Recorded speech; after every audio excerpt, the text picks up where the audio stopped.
SCP-6183 is not localized in any accessible phase space iteration. Attempts to define containment efficacy have yielded indeterminate results. Oversight remains mandatory despite apparent benefits provided by its persistence. Object is classified under Radix protocols.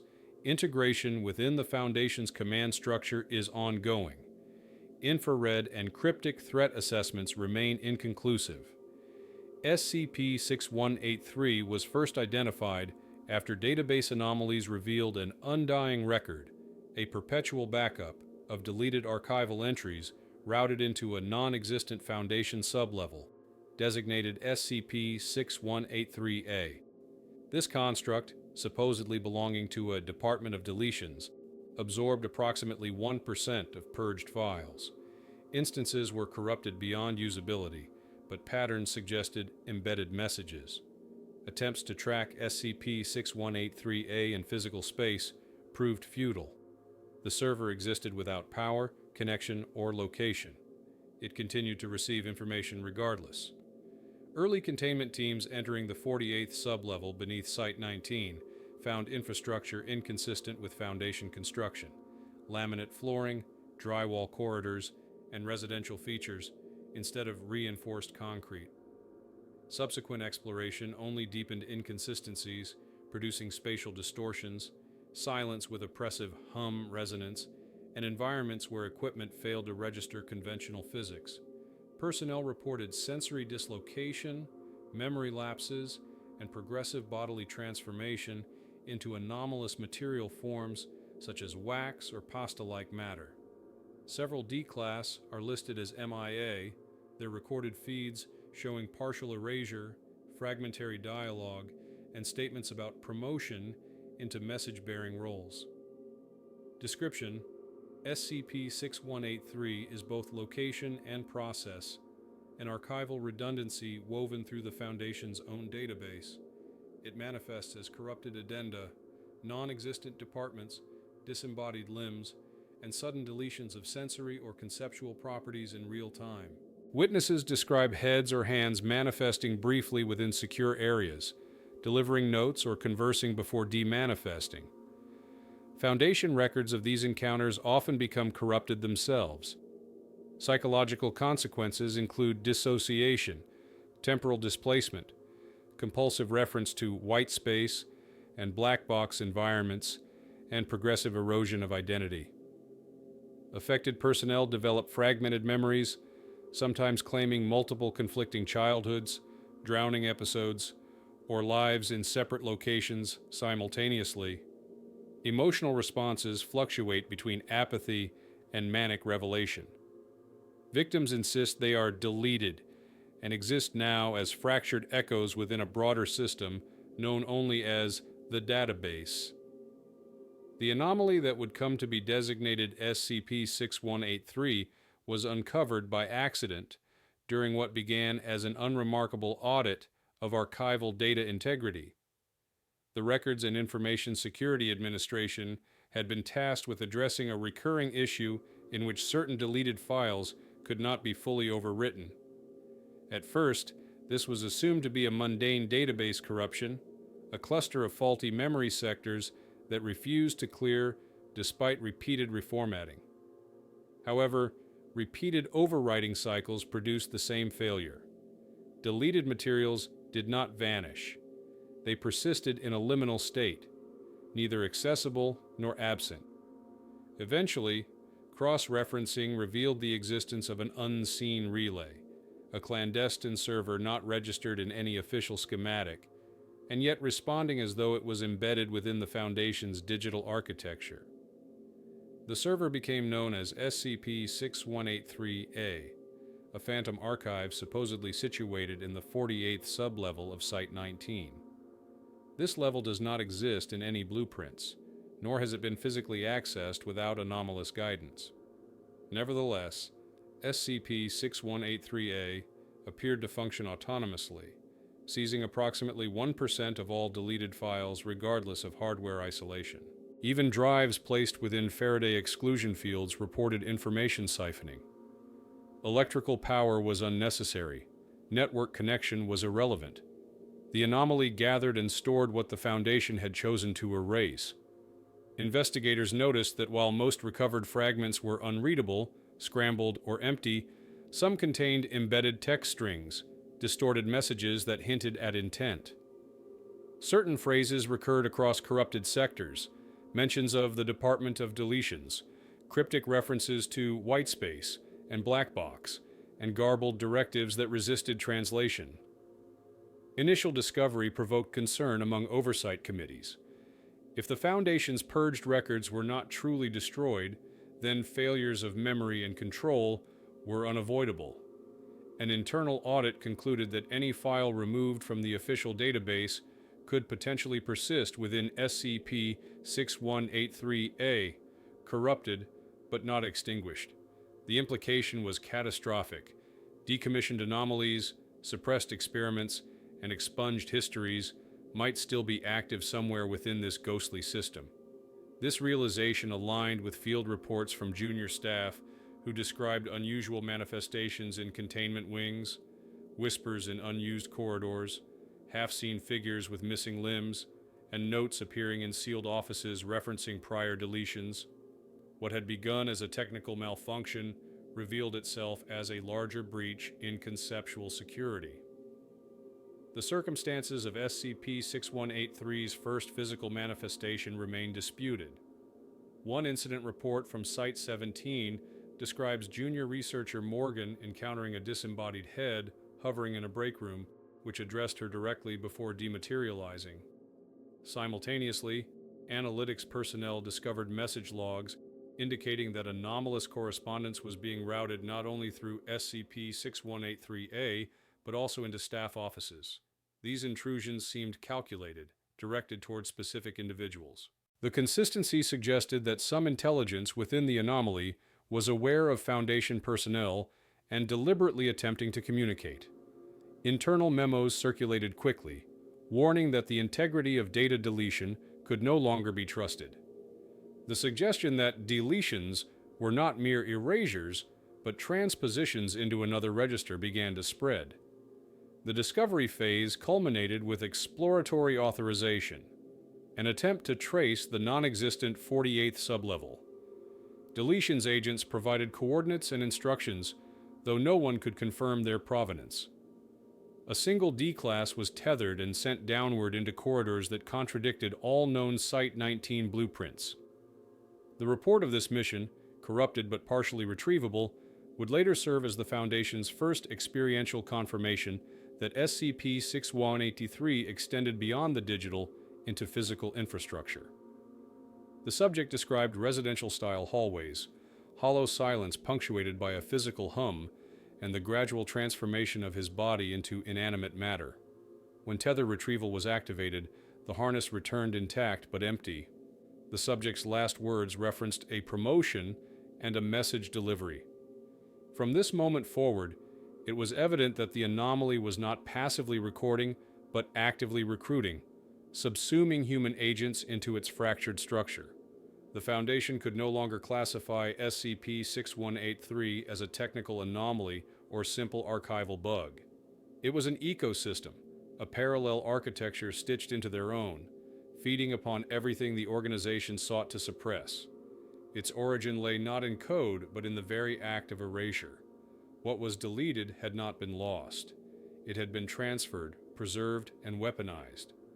The first structured attempts to investigate SCP-6183 were conducted with the same confidence that had guided prior containment operations. A multidisciplinary task force was assembled. Systems engineers, mimeticists, and field operatives trained for spatial distortion scenarios. Their initial mandate was simple: determine the scope of the anomaly, isolate SCP-6183-A, and sever its connection to the Foundation's database. The assumption was that a concealed server, no matter how anomalous, could be neutralized with sufficient expertise. This assumption collapsed almost immediately. The first team assigned to SCP-6183 entered Site-19 with orders to locate the non-existent 48th sublevel. They followed blueprints, checked structural voids, and traced maintenance tunnels. None aligned with the anomaly's supposed location. Eventually, Following anomalous coordinates provided through corrupted logs, the team uncovered a maintenance stairwell that had no entry on any floor plan. The walls were drywall, the steps wood, as though belonging to a suburban household rather than a secure facility. Attempts to map the geometry failed. Laser rangefinders returned inconsistent readings, sometimes infinite, sometimes less than a meter. Radio contact with control degraded within seconds, voices splitting into delayed echoes and reverse speech. The team withdrew, shaken, reporting the sensation of being watched by unseen figures in the corners of the stairwell. Subsequent missions utilized D-class operatives fitted with audiovisual equipment. These expeditions revealed further irregularities, corridors that absorbed light, rooms devoid of wiring or fixtures, and doors that opened into darkness deeper than instrumentation could penetrate.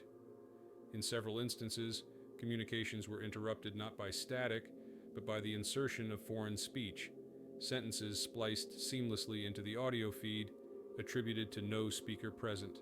These interjections referenced archival continuity, black clouds of fragments, and deleted personnel. Foundation linguists confirmed that such phrasing echoed terminology found in SCP-6183-A's corrupted message fragments. It was evident that the anomaly was using live exploration attempts to speak back. Efforts to seize SCP-6183-A through conventional means, disconnection, degaussing, even physical demolition of nearby infrastructure, proved futile. The server remained present regardless of intervention, reappearing intact even when dismantled at the hardware level. Drives that had been melted down or submerged in acid were later recovered, unmarked, back in the sublevel's impossible hallways. Each reset of the system seemed to strengthen its grip. Analysts warned that SCP-6183 was not a localized device, but a distributed phenomenon embedded into the act of deletion itself. In other words, every time the Foundation purged information, they were feeding it. Psychological evaluations of personnel exposed to the anomaly revealed alarming patterns. Subjects who had entered SCP-6183's vicinity reported disjointed memory, claiming to have lived multiple childhoods in different decades and locations. One insisted she had drowned in Perth, another that he had celebrated birthdays in Nebraska, then Leeds, then as an aquatic organism. Neurological scans showed no damage, yet cognitive fragmentation persisted. Some researchers began compulsively writing in corrupted text strings identical to those recovered from the Phantom server. Sleep studies showed rapid eye movements correlating with binary code outputs. These symptoms were not confined to D-class. Even senior staff reported crossed recollections after reviewing corrupted documentation. Containment protocols became increasingly desperate. Attempts were made to classify SCP-6183 as a conceptual parasite existing in the cracks between information systems, yet disagreement fractured the investigation. One camp argued for immediate cessation of all file deletions, fearing each purge fed the anomaly. Another insisted deletions must continue, or the anomaly itself would proliferate unchecked. This debate reflected a broader paranoia. What if the very structure of the Foundation's database was no longer under its control? Some whispered that the Department of Deletions was not a fabrication at all, but an emergent division born within SCP-6183's architecture, autonomous and growing. The third and final exploratory attempt of this phase marked the point at which the Foundation recognized the anomaly's resistance to ordinary containment. A team dispatched to follow the stairwell deeper into the sublevel returned with corrupted footage showing a carpeted chamber, completely unlit, yet impossibly vast. Frosted fixtures with no bulbs lined the ceiling. The lead operative reached for one. His hand phased partially into the fixture before retracting, transformed, its surface glossy and waxen. Within minutes, his entire arm followed suit. As panic spread, retrieval protocols were activated, but when the tether reeled back, the harness was intact, empty. The recording's last frames depicted the operative speaking calmly, though his torso had visibly melted into wax. His words, "I got a promotion. They've given me a mission. Message delivery." It was this moment, the realization that personnel could be absorbed into SCP-6183, transformed into agents of its own continuity, that shattered the illusion of control. The Foundation was no longer studying an anomaly. They were conversing with one, and the anomaly was learning how to answer. The difficulty of documenting SCP-6183 lies in its resistance to description itself. Every attempt to define its form has degraded into partial corruption, missing fragments, or contradictory accounts. Where one report states, "Server array located on Site 19, Sublevel 48," another is overwritten with blank references, file path errors, and object references to documents that do not exist. At times, researchers have claimed SCP-6183 is not a place at all, but a process. Others insist it is a department of the Foundation that has been excised, its existence erased, but still persisting in the margins. What little consensus remains is this: SCP-6183 is an archival phenomenon anchored in both digital and physical domains, yet belonging fully to neither. Recovered testimony suggests SCP-6183 manifests simultaneously as corrupted infrastructure and as incorporeal agents. Accounts describe partial intrusions, limbs, heads, or torsos materializing without bodies, delivering statements before collapsing into static. These intrusions bear Foundation insignia, but display unstable physical forms, constantly rearranging or melting. A floating head once demanded recognition as a colleague. Another time, a severed arm handed documents directly to an overseer mid-meeting before vanishing. The anomaly appears capable of entering secure locations without triggering alarms, bypassing physical barriers, and manipulating human perception. Security recordings often reveal distortions or erasures where witnesses insist something occurred. In some cases, entire conversations are missing from the database, yet the memory of participants remains intact, fractured but insistent. Descriptions of SCP-6183's environment are equally unstable. Explorers entering its domain report residential-style corridors within Foundation basements, drywall staircases descending into infinite blackness, and rooms vast enough to dwarf entire containment wings. Lighting behaves inconsistently. Headlamps fail, yet corridors glow with unidentifiable illumination. The darkness is not inert but thick, humming, vibrating within the chest. Subjects exposed to this silence compare it to standing within the interior of a living organism, as though the environment breathes and waits. Airflow fluctuates with unseen pulses, alternating between stagnant cold and suffocating heat. Surfaces are smooth, unblemished, and sterile, but resist normal interaction. Walls absorb touch, floors yield beneath weight, only to restore themselves instantly. The anomaly's most unsettling property is its ability to alter human physiology and cognition. Witnesses report limbs transforming into wax, threads, or noodles, faces distorting into blank surfaces, voices emerging in distorted harmony with other unseen speakers. Affected individuals often lose portions of their identity, claiming multiple pasts and memories inconsistent with their biographies. Neurological scans show no physical damage, yet the personality fractures are permanent. In some cases, individuals speak in corrupted syntax, introducing black-boxed words into conversation as though their language has been edited in real time. Several victims insist they have been deleted, yet remain aware within SCP-6183's structure. This perception aligns disturbingly with corrupted database logs, referring to personnel files that vanish, but continue to echo within the Phantom server. Technically, SCP-6183 resists classification as a singular anomaly. It behaves as a network of related effects, corrupted archives, impossible physical locations, disembodied manifestations, and psychic distortions.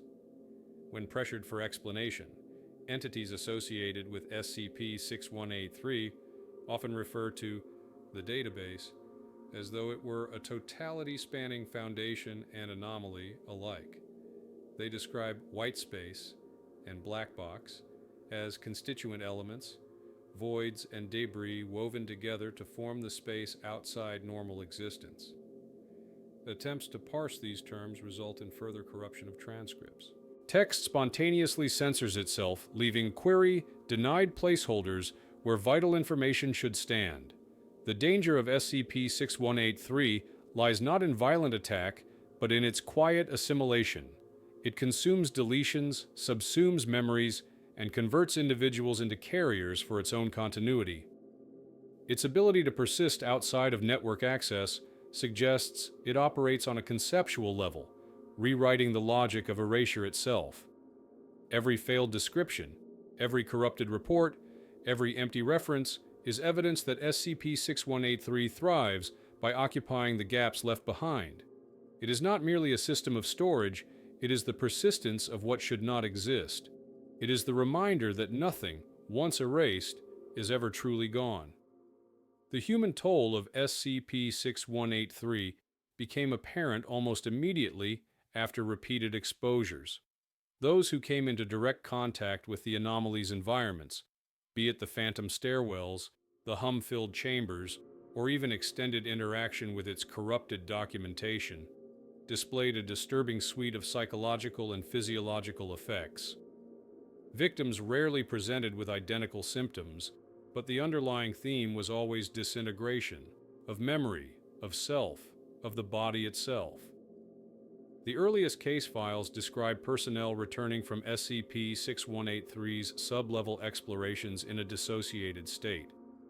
One D-Class reported celebrating 3 different birthdays in 3 different decades, each with vivid detail, none corresponding to his actual biography. Another insisted she had drowned as a child in multiple separate locations, her recollection shifting with each retelling: Nebraska, Leeds, Perth, and once even as a fish. Such fractured testimony was initially dismissed as stress-induced confabulation, until medical examinations revealed something stranger. Their brains displayed no signs of trauma, yet they spoke in cadences suggesting multiple simultaneous identities. Neurolinguistic scans recorded overlapping voice patterns, as though more than one speaker occupied the same mouth. Physical anomalies accompanied the cognitive breakdown. One subject's right arm hardened into a waxen cylinder with a wick embedded through the finger. Another's skin became translucent, the outlines of letters shifting beneath it as though his body were turning into text. One researcher described watching her reflection dissolve into corrupted blocks, her mouth erasing itself line by line until she could no longer scream. Such transformations were rarely fatal in the conventional sense. Instead, they left individuals in liminal states, half erased, aware of their condition but powerless to reverse it. In interviews, many victims begged to be deleted properly, insisting that the current condition was worse than death, a suspension in corrupted memory, endlessly replaying fragments of different lives without resolution. Psychological evaluations paint a grim portrait. Survivors exhibit paranoia, convinced they are observed constantly by the other side. They display compulsions to write in corrupted strings resembling the glitching code of SCP-6183-A. Some attempt to insert query, denied, into ordinary conversation, their speech collapsing into censorship where words should exist. Others fall into prolonged silence, staring at corners of rooms as if someone stands there. Sleep studies record violent spasms during REM cycles, coupled with bursts of binary outputs transmitted through brainwave activity.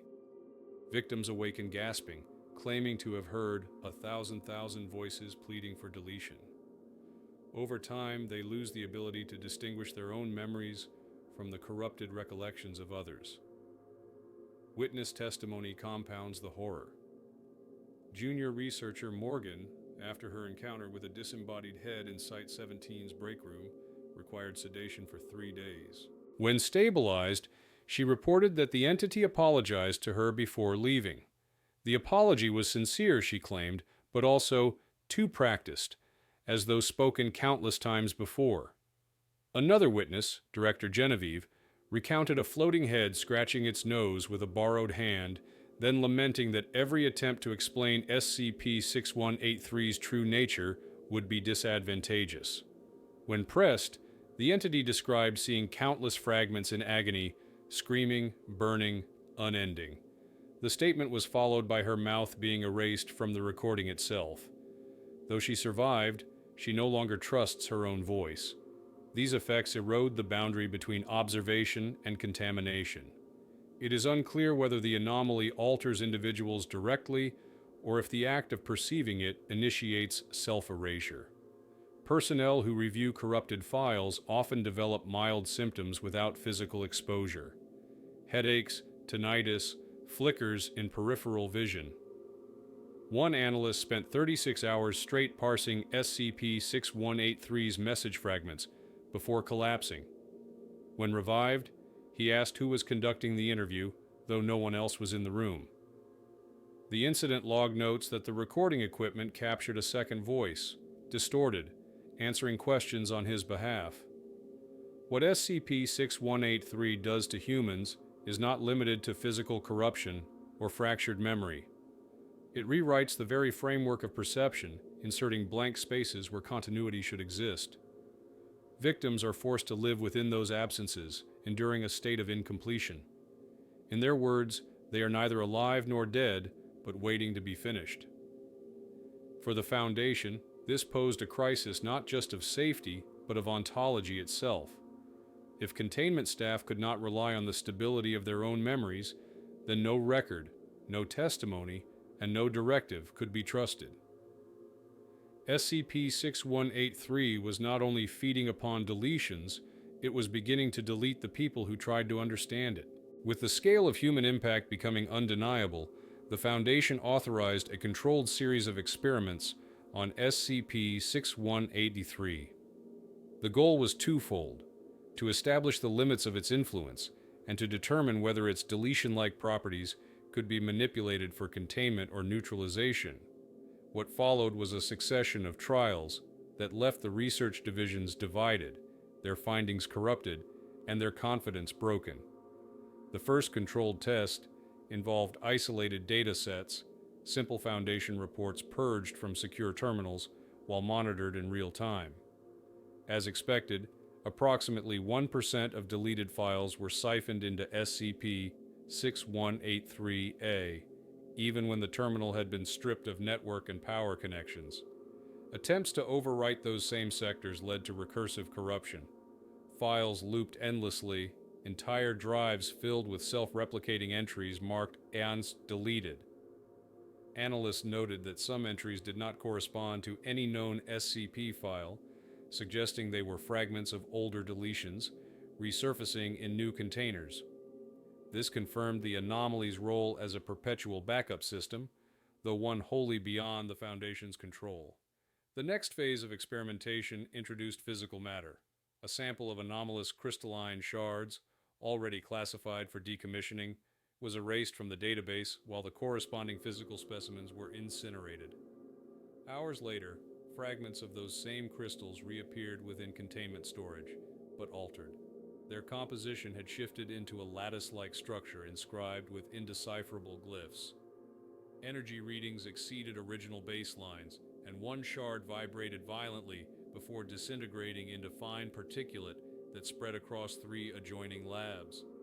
The conclusion was inescapable. Deletion did not annihilate matter or data, but translated it into SCP-6183's domain before projecting it back, changed. Human experimentation followed, despite internal opposition. D-Class personnel were subjected to induced deletion events, wherein their files were flagged and expunged from central archives under controlled conditions. Within minutes, subjects displayed physiological anomalies. One's skin hardened into paper-thin layers of text that peeled away endlessly. Another's voice disassembled into overlapping channels, each speaking different fragments of his life story. In one extreme case, a subject collapsed, his body replaced by a pile of shredded Foundation memos, none older than 6 months. When reconstructed, these documents contained redacted instructions from unknown departments including the Department of Deletions, which still had no official recognition. The incident confirmed fears that SCP-6183 was capable of rewriting not just physical matter, but the conceptual history of individuals. More ambitious still was the deployment of SCP-6183-C, a theoretical tool designed to weaponize the anomaly against other SCPs. The device leveraged Foundation documentation itself, erasing targeted entries in the hope of forcing anomalies into deletion. Early trials seemed promising. An indestructible object classified as harmless was deleted successfully. Yet within hours, a separate containment breach occurred. SCP-5553, long secured in China, manifested altered traits, bearing crystalline scales and lepidopterous wings. Foundation staff concluded that SCP-6183-C had not neutralized its target, but displaced it, forcing it to overwrite another anomaly. Attempts to repeat the process led only to further instability, anomalies merging, erasing, and returning in unfamiliar forms. Director Bold would later remark that no good will come from following this path if one even exists anymore. Failed procedures multiplied. Attempts to decommission mathematical anomalies using SCP-6183-C resulted in temporary success, but the anomalies reasserted themselves days later, each with modifications beyond prior understanding. Some grew resistant to containment methods, as if adapting to the Foundation's strategies. Other attempts produced entirely new SCP entries, designations once retired reappearing with distorted counterparts, impossible to separate from the originals. Each trial confirmed the same principle. SCP-6183 operated within conceptual space, attacking anomalies at the level of definition itself. To delete was not to destroy, but to destabilize reality's capacity to categorize. The Foundation's scientific divisions grew increasingly divided. Some insisted the experiments demonstrated a potential weapon, an ultimate failsafe should containment collapse. Others argued that each use only fed the anomaly, accelerating its entanglement with the wider database. The debates grew heated, bordering on paranoia. One lab director swore her own notes had been replaced overnight, her conclusions altered to support continued trials. Another researcher, reviewing test results, claimed to see his own name embedded within the corrupted logs of deleted subjects, though he had never volunteered for testing. By this stage, the line between observation and contamination was imperceptible. In the end, experimental efforts were scaled back, not out of caution, but because the results themselves had become unreliable. Reports corrupted themselves mid-review, notes redacted before submission, entire test logs missing or replaced with query denied. What could not be denied was that SCP-6183 resisted study by transforming the act of study into fuel.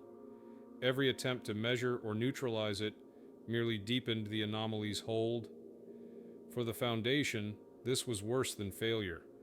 It meant that the very tools of containment, records, experiments, deletions, were themselves pathways for SCP-6183 to grow. The failure of experimentation did not halt the emergence of evidence. Instead, SCP-6183 appeared to take an interest in shaping its own record, embedding fragments of dialogue, files, and corrupted transmissions directly into Foundation systems. Recovered documents present a disjointed chorus of voices, some human, some anomalous, others too fractured to categorize, that intruded on secure archives and left traces even after purging attempts. These fragments, preserved in the form of addenda, add context, but never clarity, as though the anomaly itself curated what could and could not be seen. One transcript from Site-01's decommissioning conference captures a chilling breach of protocol. Overseer 058, Directors Bold and Pietrikow, and Dr. Reinders were in session when an unseen presence placed a document directly into the Overseer's hands. Witnesses swore they observed a disembodied arm materialize, deliver the paper, and vanish before security systems registered the event. When the Overseer summoned a memetics team, The recording had already corrupted, portions redacted or overwritten with silence. In the transcript, Director Bold mutters only one phrase: "We appear to have received some unexpected mail." The note itself never surfaced again, though minutes after the incident, anomalies in unrelated sites escalated without warning. Another addendum records junior researcher Constance Morgan encountering what she described as a head manifesting out of thin air in a Site-17 break room. The entity apologized for startling her, inquired about the time of day, and then asked for directions to a conference room below their location. It dematerialized seconds later, leaving Morgan in shock. Her testimony remained consistent, but all attempts to corroborate with surveillance yielded only blank footage. Security logs confirmed no entry or exit. The presence, whatever it was, demonstrated awareness of site layout and schedule, referencing meetings it could not possibly have known.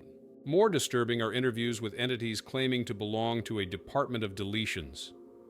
One session with Director Genevieve shows her struggling to conduct a formal dialogue with a floating head and intermittent limbs. The entity insisted they had delivered correspondence to her personally, spoke of the Foundation's database as a wounded organism, and muttered about component parts in pain, screaming, unending.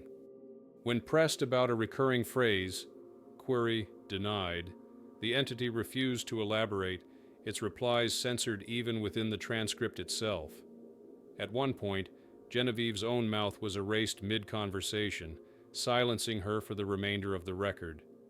Analysis of the footage shows her lips moving, but no sound, no words, not even a trace of voice. The file's audio collapsed into a deafening silence until the entity dismissed her for yelling. Further transcripts dissolve into nonsense, fragments of interviews where identities of speakers blur, shifting between childhood memories in Nebraska, Leeds, Pensacola, and beyond, each recollection contradicting the last.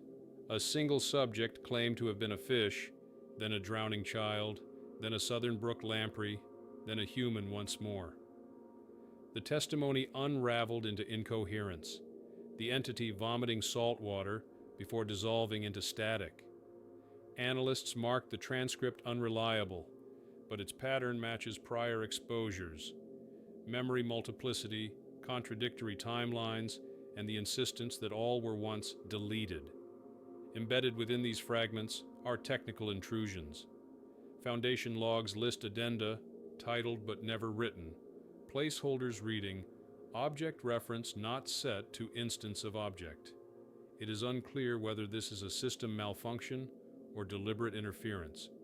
In some cases, entire addenda are replaced with corrupted glyphs or black box passages that expand each time they are opened. One researcher noted that the documents seem to breathe, white space increasing, black bars shifting like eyes adjusting to light.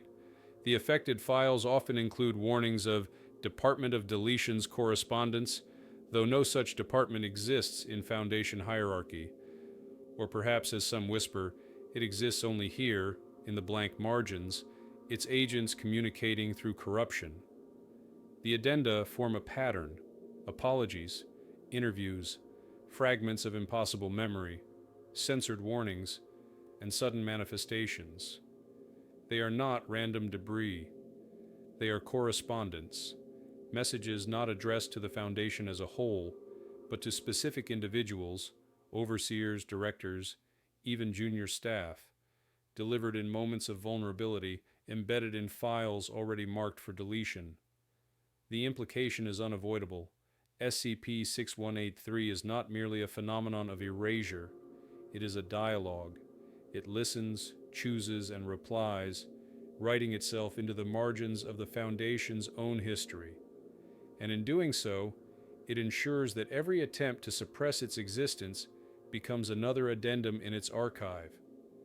The intrusion of SCP-6183 into Foundation operations did more than disrupt research.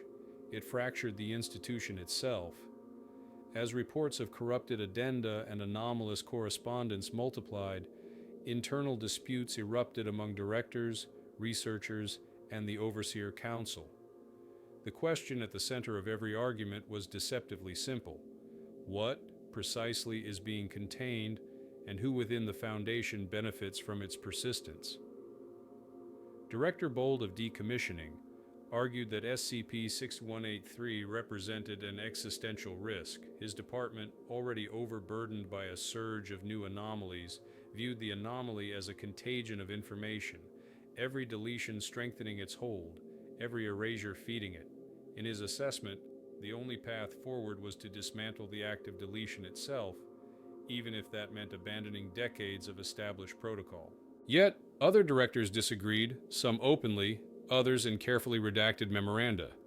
To halt deletions, they warned, was to expose the Foundation's archives in their entirety, leaving centuries of hidden failures, terminated projects, and classified atrocities unsealed. In their view, SCP-6183 was not merely a parasite, but an essential safeguard, a shadow vault absorbing what the Foundation could not allow to exist in public record. The dispute deepened when RISA analysts revealed that database edits themselves were reverting spontaneously, as if the system resisted alterations. Redactions bled into unrelated files, black boxes appeared in documents untouched for years, and entire records reverted to earlier drafts before vanishing altogether. To some, this was further evidence of SCP-6183's growing autonomy. To others, it was proof that the Department of Deletions was not a phantom at all, but a sanctioned division operating under orders above their clearance. Rumors spread quickly through secure channels that certain overseers had already bargained with the anomaly, granting it integration into command structures in exchange for its silent management of suppressed knowledge. Accusations of cover-ups escalated.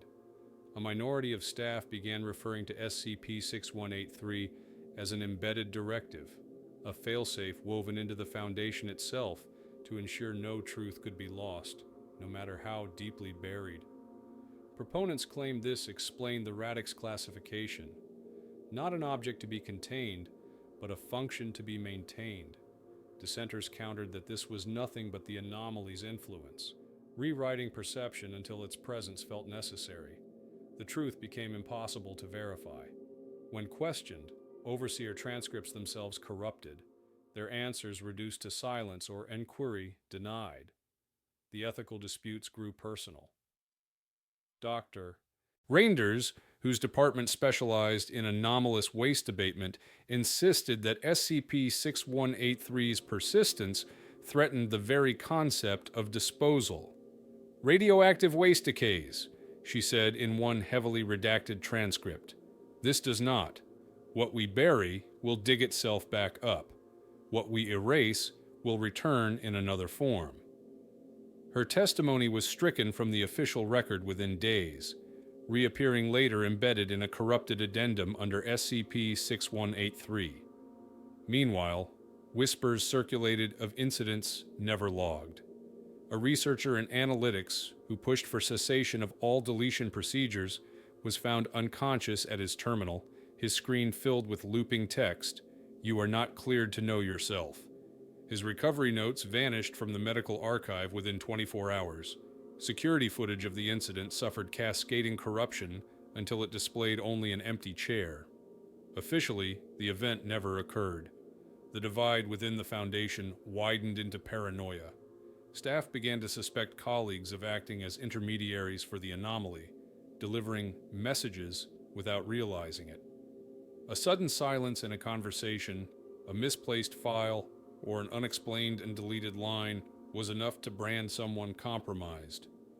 The possibility that SCP-6183 had already infiltrated command structure left no room for trust.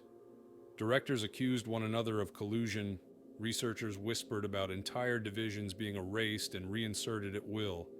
The greatest cover-up was the silence of the overseers themselves. Meeting minutes concerning SCP-6183 ended in blank spaces. Questions posed to them produced no answers, only corrupted files where responses should have been. It became clear to many that whatever decisions were being made occurred outside observable channels, in the same void where SCP-6183 thrived. By this stage, The Foundation was no longer asking how to contain the anomaly. The debate had shifted entirely. Was SCP-6183 an external threat to be excised, or an internal necessity to be protected? Both sides accused the other of endangering the Foundation. Both relied on records that could no longer be trusted. In the vacuum left by censorship and corruption, only one certainty remained. The anomaly had succeeded in turning the Foundation against itself. The line between investigation and infiltration had dissolved, and no one could say with certainty which side of it they stood on. The escalation phase began quietly, almost unnoticeably, as if SCP-6183 had learned to cloak its movements until the precise moment they could no longer be ignored. Entire facilities slipped into silence. First, Site-43's communications array failed, then Site-11's archival servers reverted to blank entries. Then whole wings of Site-17 were declared dark after personnel reported corridors folding into themselves, swallowing staff who never returned. At first, these were written off as isolated incidents. Within weeks, 9 facilities were confirmed inactive, 13 more approaching the same fate. It was no longer possible to dismiss the pattern. The anomaly had moved beyond corruption and into active erasure. The most catastrophic event unfolded during an operation involving SCP-6183-C. Decommissioning staff, desperate to prove the anomaly could be weaponized, targeted SCP-3333 before it had fully stabilized in classification. By erasing its file preemptively, they hoped to prevent manifestations. Instead, a cascade occurred. A window appeared in SCP-3333's basement, showing a distant forest. Simultaneously, a trapdoor manifested in its upper levels. The deletion took effect mid-investigation, converting the anomaly into a new designation, SCP-3333-D2.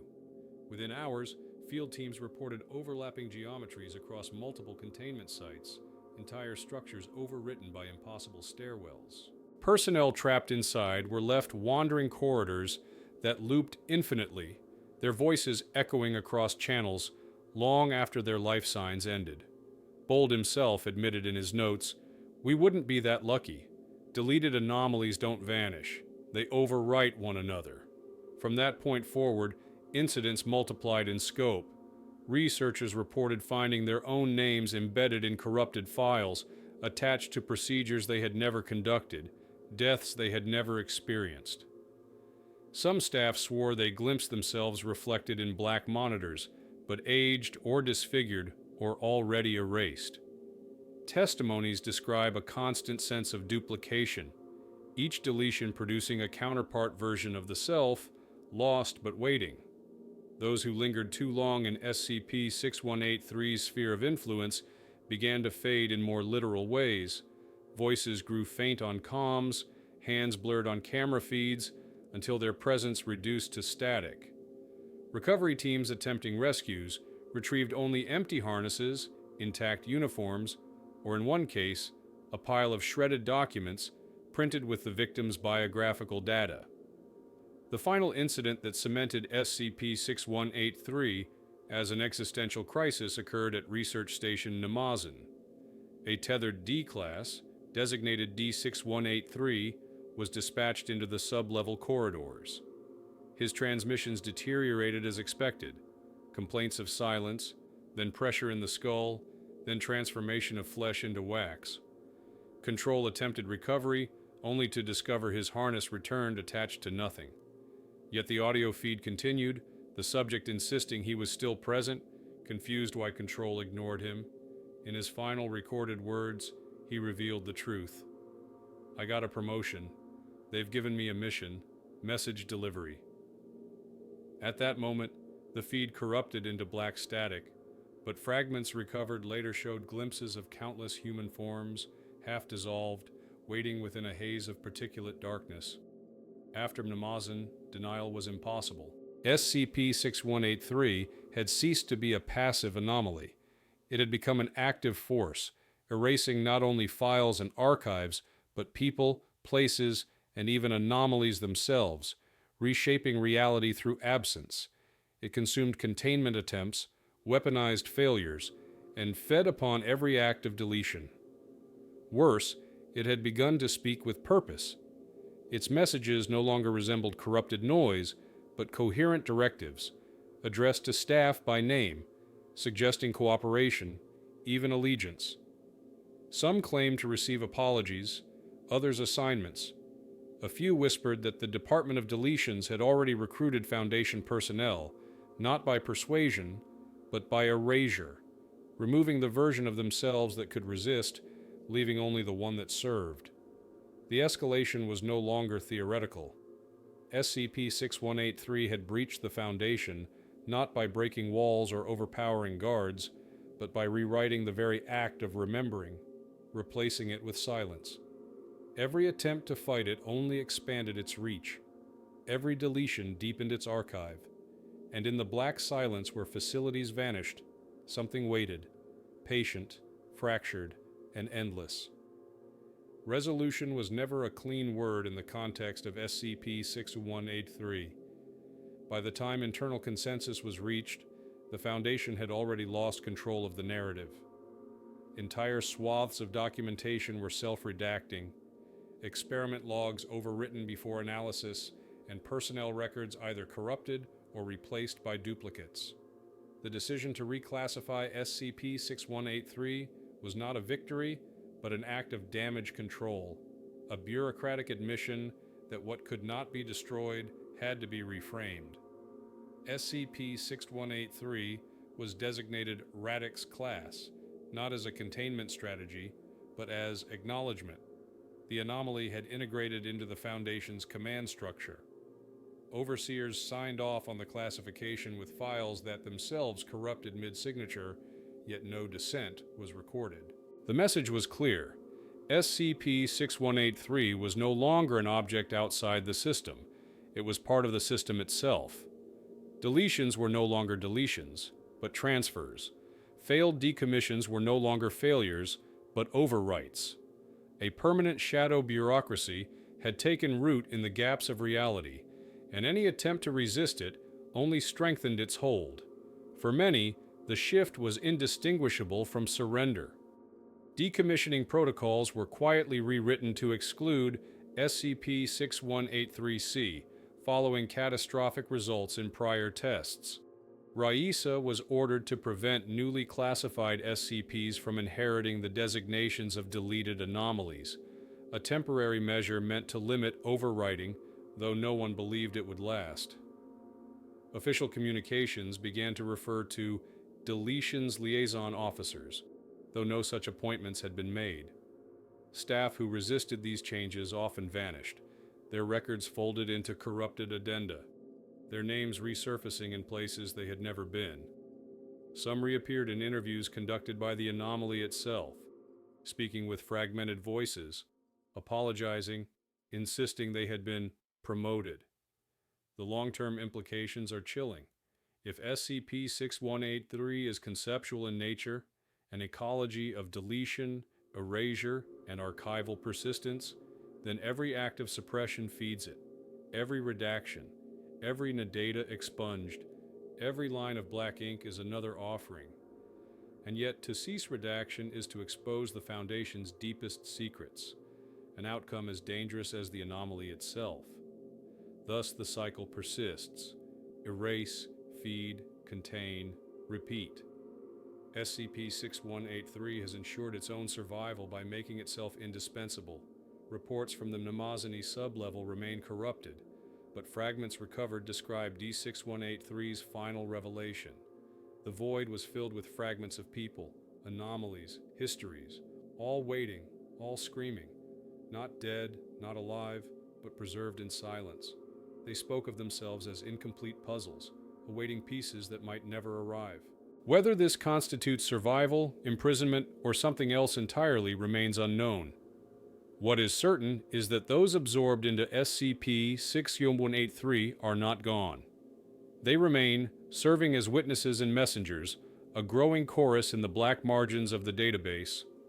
The Foundation's last official entry on SCP-6183 concludes with a note authored by Director Bold before his own disappearance. His words are fragmentary, corrupted at points, but the meaning survives. Something is very wrong with the database. We are careening toward an internal blackout, unlike anything before. When the silence comes, it will not be empty, it will be full. This is how it ends, isn't it?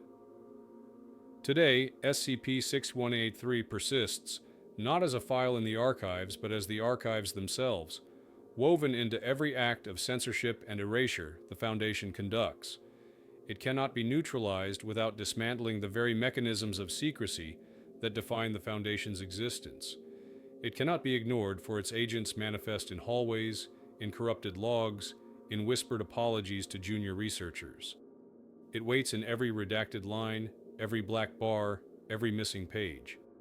The Foundation's resolution is a paradox: to live with the infection, to rely on the very anomaly that threatens its survival. The file ends, not with a conclusion, but with silence, an unfinished sentence, an erased name, a space left blank where truth should be. For those who read it, the message is implicit.